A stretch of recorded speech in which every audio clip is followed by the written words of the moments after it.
Kuya! Ate Jasmine! Saan kayo pupunta? Pupunta ako sa inyo. Wait lang.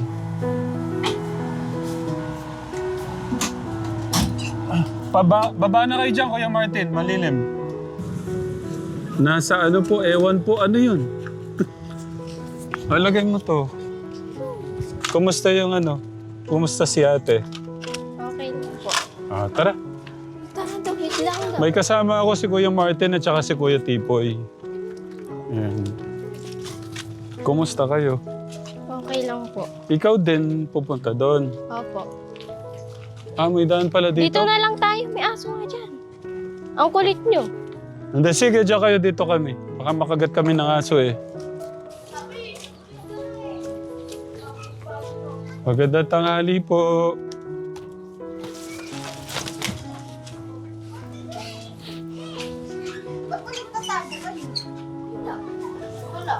Tao po. Hello. Kamusta? Kumusta? Okay lang pong pumasok? Opo. Parang nagmamadali yung mga bata kasi meron pala silang ano. Anong meron no sa doon natin? Nag-aaral po sila sa grotto po, sa simbahan po. Kuya Martin dito. Kuya Poy. Nay, pangalan niya Nay? Si Ate Emma. Kuya Martin, Kuya Poy, si Ate Emma. Tapos si Jasmine, si Kuya. Tapos yung kapatid mo, Ate Jasmine, sino ngayon? Uy. Ano? Pasukan na eh. Kumusta, Nay Emma? Ano lang po. Kaya na sir yung inano niyo pong negosyo. Kaya siya po nakakaalam kung ano po nangyari. Na ano na po. Pero yung kinita naman po nun, lahat naman po napunta sa kanila lahat. Gawa ng kami po nung mama ko, hindi na po talaga okay. Hindi na po talaga siya nagbago. Kaysa po ito, dali sa kanya, baka mapapariwara lang. Tsaka okay naman po yung pag-aaral, lahat po sila, Congratulations. ano po, with honor. What? Hindi ko na nga nakuha ang ano. Kasi alam ko naman, kasi kumbaga nagtiwala ako doon sa kahit papano. Hindi man siya malaking hanap buhay, negosyo. Tapos alam ko madiskarte ka. Kaya sabi ko, kahit di ko muna siguro mabisita sila, gagawa naman ng, kumbaga gagawin mo naman yung magagawa mo para sa mga kapatid Pero mo. kung tumino po talaga si mama, sinuportahan yung ano, baka po hanggang ngayon meron pa. Biruin niyo po, nagtatrabaho siya, magpapadala dito sa mga bata, 500. 500 a month. Opo. Huling padala po noong December, 300 pesos, masama pa loob. Kumusta, ano, yung kasama pa rin ba niya si tatay? Nagkabalikan ba sila? Hindi po, iba na ang ano. Kaya nga po sabi ko, ano po yun din nga po, nakikipag-anuhan lang po ako sa kanya dito sa mga bata. Pero kung ako nga po talaga tatanong, wala na po akong pakialam sa kanya Ito lang po tatlong kapatid ko iniisip ko. Thank you, ate. Bisa nung ano po, kachat ko lang, sabi ko, ano ba balak mo? Kung ano na sinasabi. Sabi yung palayasin yung mga bata dito para wala na daw ang problema. Sabi, hindi yun yung sagot na gusto kong marinig sa kanya alam pa na, nainis na po ako, hindi mo na kinokontak. Buti na lang, ano, hindi mo sila sinukuan. Patingin. Ito po, malapit na. Patingin. Ha? Bakit? Ano po napakatigas ng ulo Sige. Pero ano ko naman po sa kanila, hindi ko naman po talaga sila ibibigay doon kasi alam kong mapapariwara sila Ate Jasmine, explain mo nga anong ibig sabihin ni ate para maintindihan ko. Ano yung ibig niya sabihin na konti na lang, parang...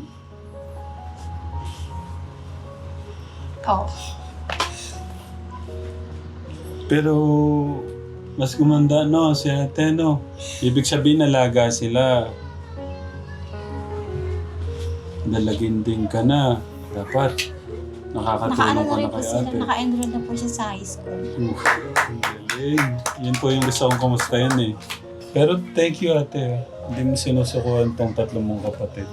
Opo. Parang naalala ko si Nanay Ednalyn sa kanila. Pero kasama, nandyan yung nanay. Sabi ko nga po, mas matatanggap ko pa kung lilang labos po kami. Kaysa alam kong may magulang ako, wala nang itong pakialam. Mm. Alam ko, mapapanood niya, lagi po siya nanonood sa inyo eh. Mm. Nay, ano ba problema mo? Aayusin mo ba o aayusin mo para po sa mga anak mo? Hindi na po siya pwedeng bumalik dito sa bahay. Ayoko na po. Mm. Pasensya na sir, pero ayoko na talaga. So, parang sukdulan na po ba? Ganun? Eh, binigyan na po namin siya ng isa pang pagkakataon eh. Sinayang na lang po eh. Mm. Tsaka ayoko po sa kanya na parang mas hindi niya kayang mabuhay na wala lalaki kaysa sa mga anak niya. Mm. Kaya ayoko. Anong nangyayari sa mundo? Ito nga po kasi kung ito sila, Mm. okay naman po sila sa pag-aaral eh. Masasayang lang po talaga pagka sila Napunta ako tayo. po. Wait lang. May magandang balita, di ba? Yung 2 with honor. Sila pong 3. Ah, 3 Siya po pa. yung karangalan po bisa. Nay, Emma, baka naman pwede niyong kunin yung medal. Pakita natin. Kunin mo yung medal. Huwag na yung yung kay Emma yung So, nakaka-proud naman. Yung sa'yo, ilan ba yung sa'yo?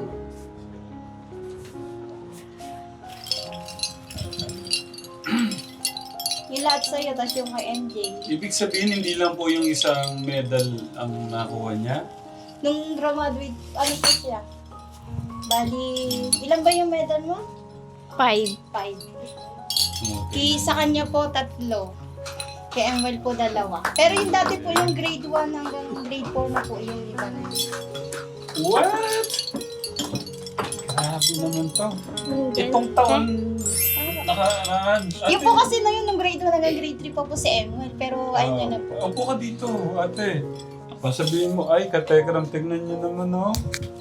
Yung sakripisyo niyo nung natanggap niyo to, yung pagod niyo, nawala lahat po, ano? Opo. O, sige, sabihin mo lahat sa amin to. Hindi lang sa akin, pati sa mga katekram. I-ano mo, saan lahat yan? Saan mo, ano to, anong medal to? Yun sa'yo muna, tapos kay kuya, ate. Oh, Di ba yung CD ba? Ito yun, no? ang daming medalya nito. Meron pa ba kayo ng program na yun? Naitabi niyo pa ba? Ba't mo ginalingan? Para po hindi pang masayang yung pagod nila ate. Saan pala si kuya? Pumasok po eh. Dapat po mamayang hapon pa tinawagan po siya eh. Pag di halimbawa po wala po kaming pambili po ng pambaon. Tapos po magchat-chat po si ate kay mama, hindi po nagbibigay, nagagalit pa po. Tapos po walang magawa po si ate kung Tapos po yung sahod, wala pa pong sahod sila kuya. Yun doon po kumukuha. Kasi pagkain lang kaya nitong 5 na to. 5 ba? 4 pala, sorry. Ang mahal ng gastusin ngayon. Tapos pasokan pa, no? At least dito malapit lang sila, pwede silang umuwi. Tapos kumain po, no? Yun nga po yung inaano ko na sinasabi ko po kay mama. Paano yan? Hindi po pwedeng lagi dito sa negosyo ng mga bata kukuha ng kukuha. Papaikot ko po talaga yung alam po niya yun. Yung bigasan po, no? Kaya lang po, wala po akong marinig sa kay mama. Lagi na lang, akala niyo sa akin, pera na lang bahabon niyo sa akin. Siyempre po, nakakasawa yung laging ganun.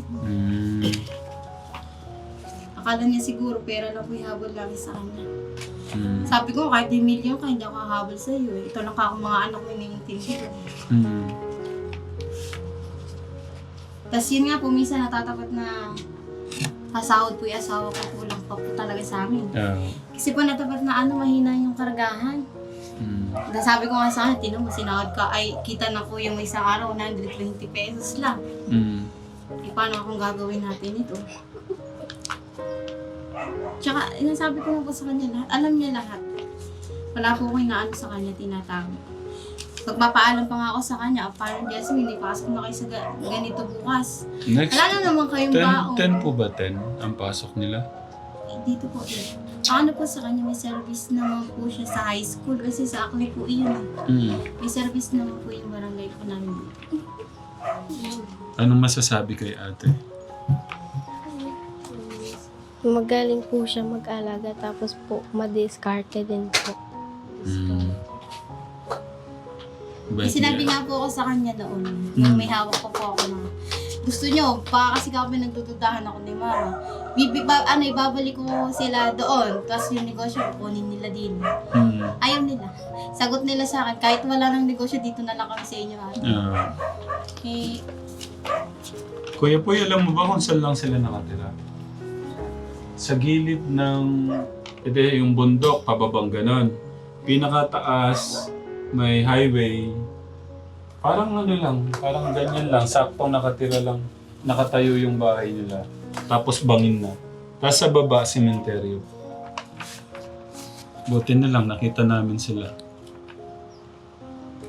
Hindi man namin nabigay lahat, pero doon nagsimula yung ano, kung paano, kahit paano umayos yung ano. Ano ate? Opo.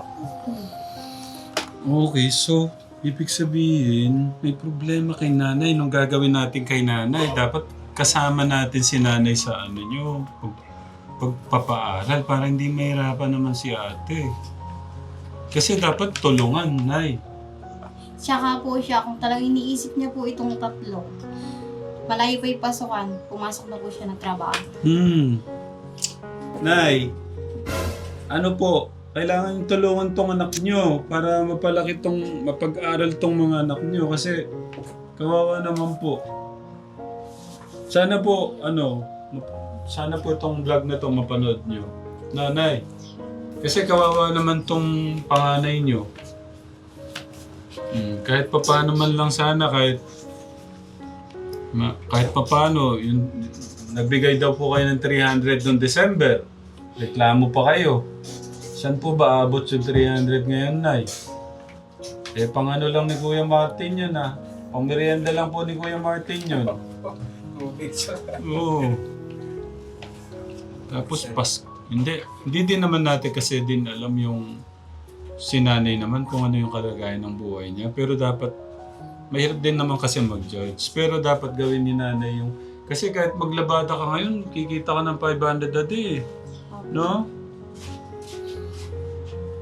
Tapos si Ate Emma kasi madiskarte ito. Alam niyo ba yung kahit yung ano lang, marshmallow, lalagyan niya ng ice, yung chocolate.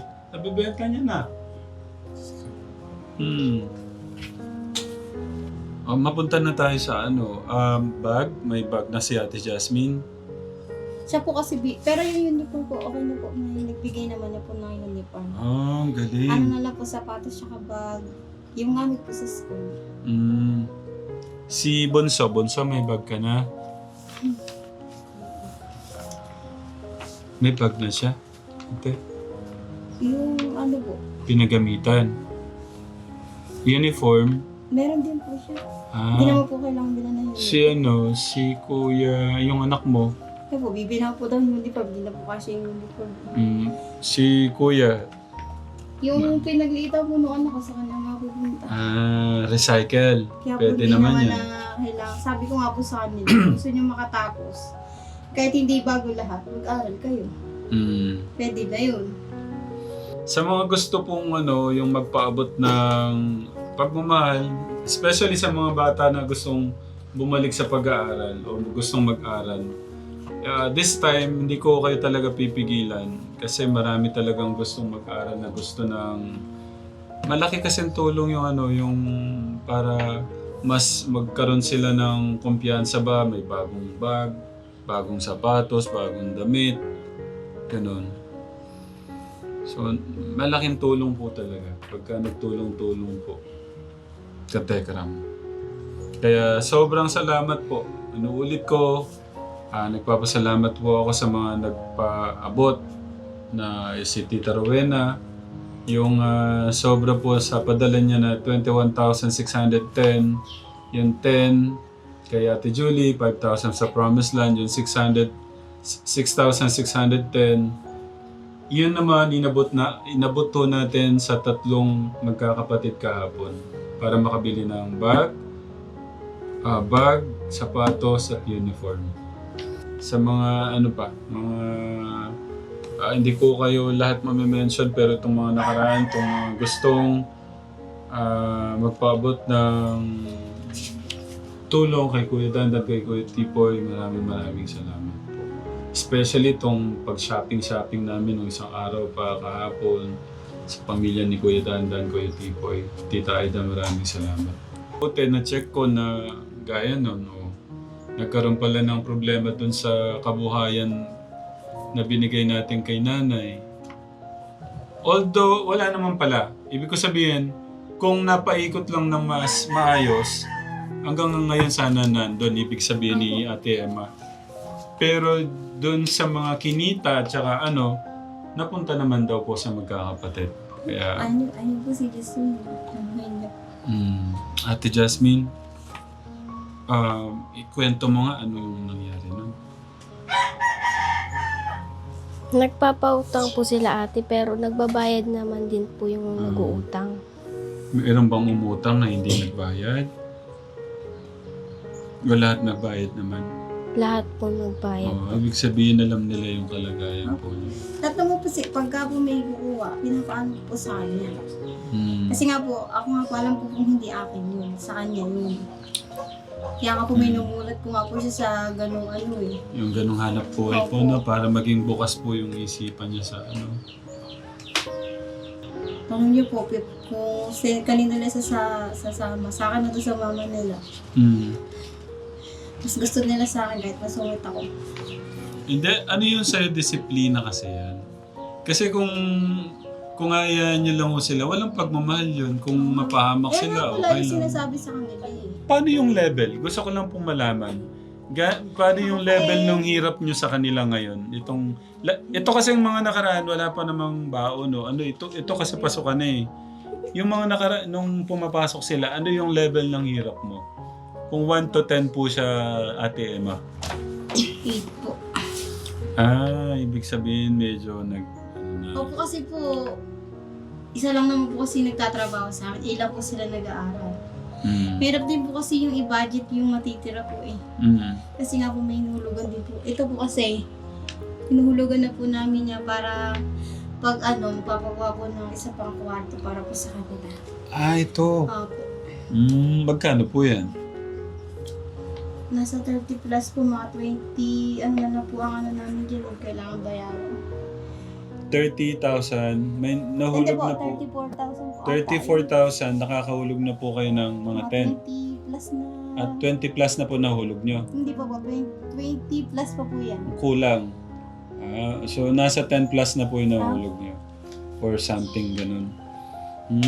At least naisip nyo pong dagdagan ng para sa Nagawa po kanila. ng isa pang kwarto. Naramdaman bang... At saka ang ayaw ko po kasi sa kanya, nananakap pa po siya sa tatlo po na rin. Na hintayin na lang daw po nila ko kung ano maging balita po sa kanya. Yung kung mamatay po siya, ganun. Ako po hindi na po matatakot sa ganun salita niya. Binibigay niya pa ng takot, trauma na po yung mga bata pala. Sabi ko nga po sa kanya, kung wala sa akin yung tatlong anak mo, hindi ako hindi natulong sa'yo. Para po siyang po kasi siya, alam niyang hindi mapapabayaan yung tatlo dito sa akin. Kaya po siya gano'n. Para siyang, may pa lang po nagdadalaga akong paga. Kachat ko nga lang po siya kahapon. Sabi ko nga po, ano ba pwedeng gawin dito sa tatlo na to? Yun nga po, ako, aminin ko, wala na talaga akong paggalang sa kanya. Kahit sa chat po talaga. Ubus na po. Tapos ayun nga, sabi niya sa akin, napupuno na rin daw siya sa mga sinasabi ko. Kung magsalita daw po sa kanya, parang dito daw siya nanay. Binalik ko po sa kanya yung tanong niya. Sabi ko, sa ugali mo ba na yun, matuturing ka pa bang nanay? Hindi ba, yung kahit papano, Hindi po kasi, paano siya nawala? Parang, pwede pakianan niyo nga po kami. nung New Wait Year. lang po. Gusto ko lang po maintindihan namin bakit gano'n na lang yung parang nawala yung respeto niyo. Nung nandito po sila nung una. Nung pumasok po siya doon sa kay Madam, okay po eh. Nagpapadala po siya ng 2,000 a month po. Yun po, talagang naano ko po yung negosyo. Medyo okay pa. Tas nagdalawang buwan lang po siya doon, sa Madam. Umalis po siya, doon nga po siya pumunta sa Big T po niya, sa kamag-anak po nila. Doon na po nagsimula para siyang nawala na naman po sa katinoan. Tas yun, sasabihin niya, lagi po siya nangihingi sa akin ng pera. Opo, tanayin niyo po yan. Pero hindi po ako nagbibigay sa kanya kasi alam ko naman po, Hindi niya po bibigyan. hindi po, kung saan lang niya po dadalhin yun. Kaya po parang naano siya sa akin siguro, alam na hindi naman sa akin, tapos pag nahingi siya, ayaw kong bigyan. Parang naano nga po siya. Hindi ko nga po alam kung anong ginagawa niya ngayon. Ano po kaya yung Kasi, siyempre, ate, baka may mag-comment na natin na Yung po ba, nanay mo pa rin yan, wag mong ganyan, magganito, yung respeto mo pa rin. Kasi kung hindi po dahil sa kanya, wala po ako ngayon.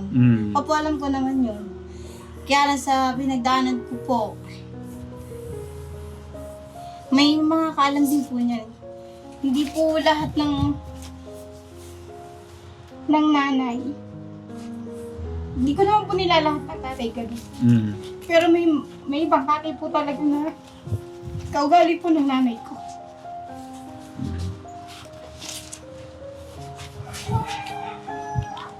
Pero isa lang naman po ko, hindi ko po siya kayang murahin. Wala po ako respeto sa kanya, pero yung murahin po siya, hindi ko po magagawa. Ang ayaw ko po na lang talaga bumalik siya dito. Kasi, gusto ko lang maintindihan si Ate Emma. Kumbaga, paano nagsimula, ano yung dahilan kung bakit nawala talaga yung respeto niya kay nanay. Kasi, ayaw ko din naman siya husgahan. Gusto ko lang maintindihan, anong nangyari. Ito lang po sa madaling sabi. Sa amin po nung kapatid ko talaga, nung isa kong kapatid, di na po siya nagpakamagulang. Bakit po dito sa tatlo, hindi pa rin niya po magawa. Isa po, sana maisip niya. Kapatid lang po ako, nanay po siya. May pamilya na rin po ako. Nahihiya na rin po ako sa asawa ko. Sa totoo lang. Kasi po mahaba-haba pa po yun. Ano to sa tatlo na to? Tsaka pa lang si Ate Jasmine, anong grade mo ngayon? 7 po. 7, 8, 9, 10, 11, 12. Ito po yung elementary. Oo nga eh. Siyempre po, may anak din po ako. Ika po yun, kinakasama ko pa ng loob sa kanya. Sabi po niya sa akin, palayasin ko na daw po yung tatlo dito para wala na daw po akong problema. Ang sagot ko po sa kanya, hindi mo ako katulad. Kung palalayasin ko to dapat, nasa poder mo sila. Kung ano man mangyari, hindi sa akin. Ang sisi na sa'yo. Pero hindi ko nga po yung aalisin o... Si Jasmine po kasi sinasabi ko sa inyo, sir. Konti na lang talaga, kaya hindi na sa akin matatakot yan. Kasi tinatakot ko po talaga na, sige, hindi na kita pag-aaralin kung ganyan din yung makatigas ang ulo. Pero, ayan na. Hindi na sila sa akin matatakot. Kumbaga, basta konti na lang wala ng takot. Parang naibig ko sabihin. Hindi po kasi ngayon po sasabihin ko na, biro-biro lang pala ni ate yun, hindi ako pag-aaralin. Pero gusto ko rin po talaga kasi makatapos yan. Kaya po panakot ko lang po sa mali kanya. yung ko pala po. Panakot ko lang po sa kanya, sige, hindi na kita pag-aaralin ngayon, bahala ka na. Kasi napupuno na ako sa'yo. Pero nasa akin na po lahat ng nila, yung mga kailangan po nila sa school. Yeah. Na hindi ko po sinasabi sa kanya. Sinasabi ko nga po sa kanya, pumunta ka ulit ko doon sa akin, kunin mo ni card mo, sumama ka na doon kay mama. Yun nga po, ayaw naman. Pero hindi ko nga po talaga balak na hindi ko pag-aaralin yan. Itataguit po namin yan kahit pa paano. Ayun, oh. Mahal ka ni ate. Mahal ka ni ate, oh. Hanggang kailan niyo po susuportahan yung mga kapatid niyo? Hanggat kaya po. Lagi naman po sinasabi ng asawa, hanggat kaya. Namit ko na yung asawa na kasi. Nakakausap ko na mabait. So lalaban hanggang dulo para sa mga kapatid ate. Anong naramdaman mo nung narinig mo yun ate? Lalaban daw si ate hanggang dulo. Hanggat kaya, susuportahan kayo. Mas pagbubutihan pa po pag-aaral. Kasi nanonood si mama mo eh. Ito this time, itong pagkakataon na to, gusto ko ipaintindi mo kay nanay ano yung gusto mo talagang gawin ni mama mo bilang nanay niyo. Sana po magtituna po siya. Sana po magpakananay po siya sa amin.